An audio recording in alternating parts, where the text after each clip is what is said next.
Hello friends, जय जगन्नाथ। आज मु बहुत ही सिंपल गोटे मसाला सेमिया उपमा बनैबा शिखेबी आपण माने भी निश्चय ट्राए करंतु ये रेसिपीटा को। प्रथमे मु कौन करथिली ना, गोटे पैन को नहीं, पैन रे 2 चामच तेल पकईली, गरम हो जाइतिला जेतेबेले सेतिरे मु 2 चामच पकईली चना डाली टिके भाजी होला परे पकईली गोटे पिंच हिंगु, टेस्ट आसीबो हिंगुटा पकईले तापर आउ खाद्य हजम भी हो तो मुझे पकाए सब आइटम रे।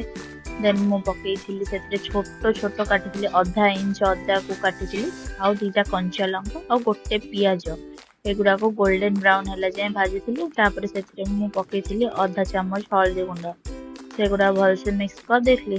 देन मु पकई गोटे टमाटो से गुड़ा को भलसे भाजिली गोटे रु 2 मिनट जाए।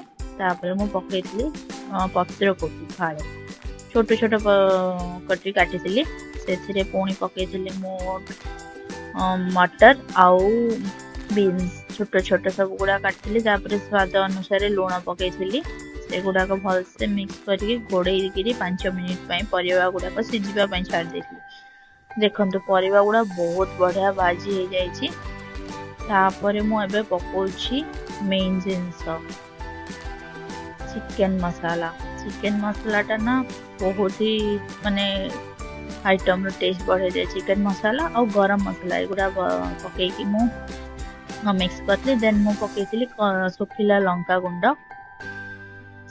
से गुड़ा को भलसे मिक्स करके भाजी थी।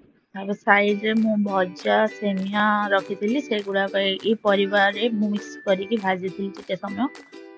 देन मु गरम पानी करी, गरम पानी गुड़ाक एटा हूँ मेन गरम पानी मु मिक्स करी, ठंडा पानी मु जमा यूज करनी।